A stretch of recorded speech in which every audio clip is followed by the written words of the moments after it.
did our elementary flying on tiger moths over at Narrandera.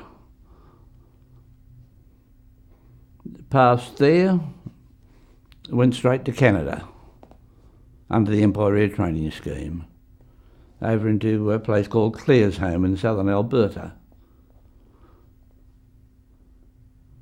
Got my wings and a commission there, and they said straight away, school teacher, army instructor, flying instructor. So we were sent to flying instructor school, which had, you couldn't say do anything about it. You jowed and that was it. So then I spent the rest of the war years over in Canada teaching flying.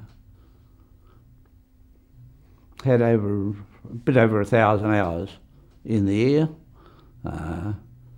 In the end, there was a lot of, not straight in teaching flying, but as a staff pilot on bombing and gunnery schools, flying different aircraft for training of bombardiers and for training of gunners, and a lot was spent that way, besides training pilots.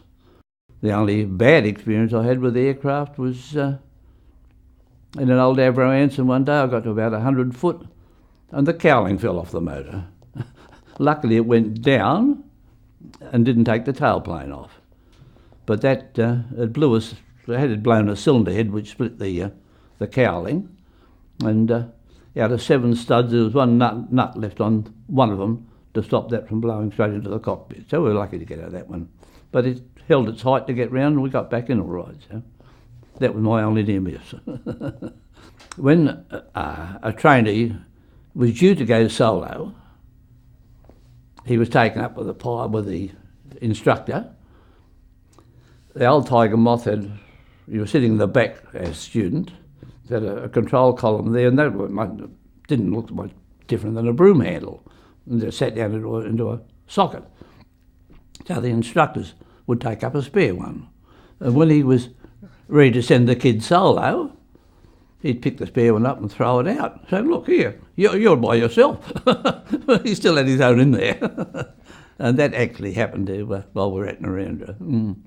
We had the Canadian Harvard, which they were demonstrating out there.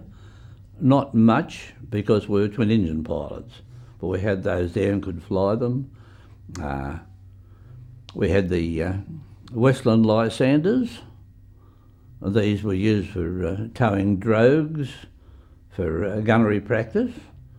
We had the, what was the name of it?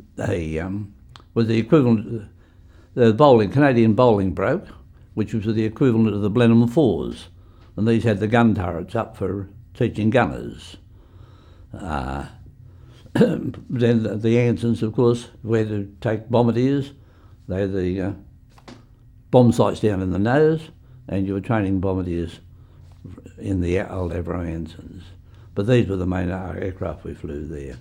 We just took an old Western Lysander out one day. We had nothing to do one afternoon, and they had the gliding angle of a brick. A great big 980 horsepower Pratt & Whitney motor, radial, sitting in front of you. You're sitting on the petrol tank, and the bloke in the back, there was nothing there except a bit of two-way radio, because they had all the winches to let the drogues out. And we just took this thing and flew off into the Rockies, prohibited flying area. Then we followed waters and lakes down on the American side of the border, prohibited flying area. We just turned around to come back, and latterly we had a good height. Damn motor cut out. And, of course, there was no feathering of propellers then. The propeller just kept churning all the time, so I was turning the motor over, and we dropped, I'd say, a good 8,000 or 9,000 foot. And all we got underneath us is a frozen lake, half-frozen lake, fixed undercarriage and spats. So we're going to hit the lake, she's going to flip over on the back. I'm on the intercom to Art in the back. Art, you got your chute on. Open your canopy and get out. Oh, don't be bloody silly. Let's wreck the mess and have some beer. No, Art, I'm fair dinkum. I said the motor's cut. And I said, I'm pulling knobs and levers trying to get it started again. He said, come on. I said, look, slide your canopy back and I'll roll you out of it as we go down. because I couldn't go out till he got out. But luckily, we were still about 2,000 foot off the water, and the windmill, everything cleared a blockage, and she cut in again. Now, I met that bloke years after the war, and he still wouldn't believe that I wasn't having him on.